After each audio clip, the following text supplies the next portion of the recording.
প্রথম প্রস্তাব হবে কি, গণভোটের ক্ষেত্রে এটা বলেছে একটা আদেশ জারি হবে।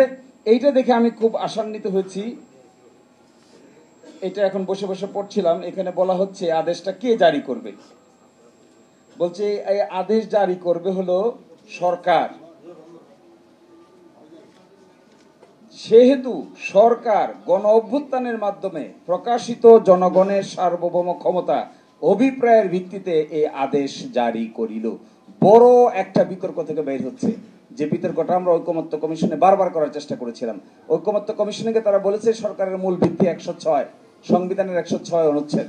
এখান থেকে বের করতে কি যে সংগ্রাম করতে হয়েছে, এই সংগ্রাম এখন বাস্তবে রূপান্তরিত হচ্ছে। এখন আর 106 নাই, এখন এসে কি বলছেন, জনগণের সার্বভৌম ক্ষমতা ও অভিপ্রায়ের ভিত্তিতে এই আদেশ জারি করিল। এখন এনসিপি সহ বাকি সবার সাকসেস হবে যদি ডক্টর ইউনূসের নেতৃত্বে গঠিত সরকার ওই অট্টালিকার বাইরে এসে জনগণকে সাথে নিয়ে এই আদেশ জারি করতে পারেন, তাহলে that will B A real atmosphere. এবং দেখেন আরো ইন্টারেস্টিং, জুলাই জাতীয় সনদ বাস্তবায়ন আদেশ 25 উইদিন ব্র্যাকেট আছে সংবিধান সংস্কার। সংবিধান সংস্কার আদেশ দিয়ে দেওয়া হচ্ছে, এই আদেশটা জনগণকে নিয়ে ঘোষণা করা হচ্ছে, একটা গণভোট অনুষ্ঠিত হচ্ছে, গণভোটে কোনো ডিসেন্টিং থাকছে না, বড় ধরনের পরিবর্তন আসতেছে।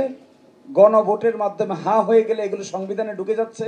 নতুন পার্লামেন্ট হবে, তার দুটো পাওয়ার থাকবে, একটা হবে সংবিধান সংস্কার সভা নাম, যে নাকি কনস্টিটিউয়েন্ট পাওয়ার অ্যাসেম্বলি হবে, পাওয়ার এক্সারসাইজ করবে, আর একটা হবে সাধারণ পাওয়ার। যা সংবিধান সংস্কার সভা হবে, এই সংবিধান সংস্কার সভার মধ্যে এটা অ্যাকসেপ্ট হবে, নতুন সংবিধানে ইনকর্পোরেটেড হবে, পরবর্তী অধিবেশন থেকে এটা একটা নতুন সংসদ হিসেবে কার্যভার গ্রহণ করবে এবং রেগুলার ফাংশন করবে। প্রথম পার্টটুকু কনস্টিটিউয়েন্ট অ্যাসেম্বলি সংবিধান সংস্কার সভা হিসেবে যে দায়িত্ব, এটা এখানে শেষ হয়ে যাবে। এরপরে যাত্রা শুরু হবে দেশ শাসনের।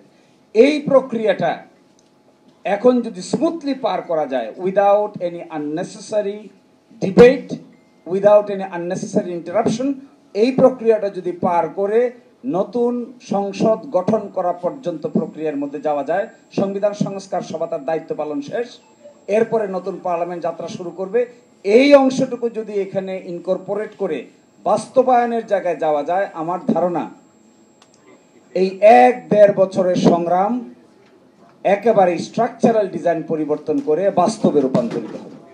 মেজর ডিসেন্টিং পার্টটুকুতে যদি সরে এসেছে, যখন মেজর ডিসেন্টিং পার্ট ছিল এক জায়গায়, সেটা ছিল উচ্চকক্ষ নিম্নকক্ষ।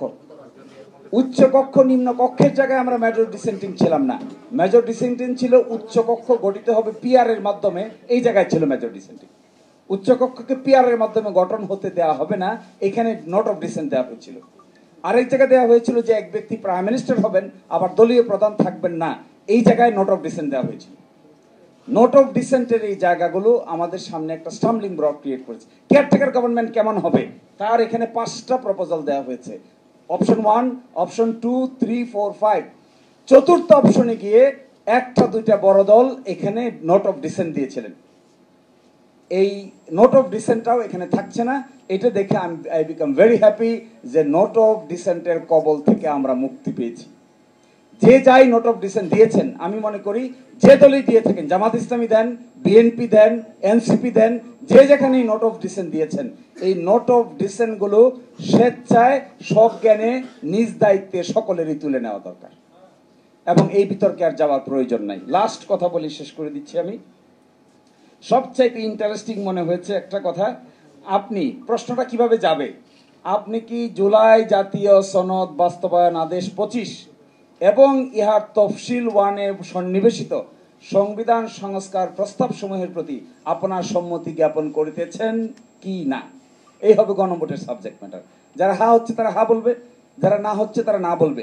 যদি হা বলেন, তাহলে এই সঙ্গে তফসিল 1-এ সন্নিবেশিত সংবিধান সংস্কার সংক্রান্ত একটা কথা কিন্তু একটু মনে রাখতে হবে, সংস্কার কিন্তু 84টার সবগুলো সংবিধান সংস্কার সংক্রান্ত না, অর্থাৎ সবগুলো গণভোটে যাচ্ছে না। গণভোটে যাবে শুধুমাত্র সংবিধানের সঙ্গে প্রাসঙ্গিক বিষয়, আর বাকিটা এক অংশ যাচ্ছে বিধি এবং আইন জারির মাধ্যমে, আর এক অংশ যাচ্ছে প্রশাসনিক ক্ষমতা প্রয়োগ করে এক্সিকিউটিভ আদেশের মাধ্যমে। সুতরাং এইখানকার সাবজেক্ট ম্যাটার থাকছে শুধুমাত্র সংবিধান সংস্কার রিলেটেড যেগুলো আছে সেটারই গণভোটের প্রয়োজন, বাকিগুলোতে কোনো গণভোটের প্রয়োজন নাই। ফলে এটা যদি অ্যাকসেপ্ট হয়ে আসে, আমার ধারণা অ্যাকসেপ্ট হয়ে আসবে। এখন একটা বিতর্ক আছে এখানে, সামনে ওই দিন হবে নাকি আগে হবে। আমরা বলেছিলাম আগে হোক, আগে হওয়া উচিত, এবং এখনো যতটুকু সময় আছে একটা ভোটের সঙ্গে আরেকটা ভোটকে মিলালে এটা তার গুরুত্ব হারিয়ে ফেলতে পারে। এটা মেজর একটা বিষয়। আমরা মনে করি, এখনো মনে করি এটা আগে হওয়া উচিত। এখনো নভেম্বরের এন্ডে এই রেফারেন্ডাম অনুষ্ঠিত হতে পারে। আর ডিসেম্বরে প্রথম সপ্তাহে যে শিডিউল ডিক্লেয়ার করার কথা বলা হয়েছে সেটাও হতে পারে। আবার ফেব্রুয়ারি মাসে যে নির্বাচন অনুষ্ঠান হতে কথা বলা হয়েছে সেটাও হতে পারে। কিন্তু অতীতের যে সমস্ত গণভোট হয়েছে সেগুলো গণভোটের দিন ডিক্লেয়ার করা থাকে 21 দিনের সপ্তাহে, এরকম একটা গণভোটের আয়োজন হতে কোনো আপত্তি থাকার কারো কথা আছে বলে আমার কাছে মনে হয় না, কারণ এভরিথিং ইজ রেডি।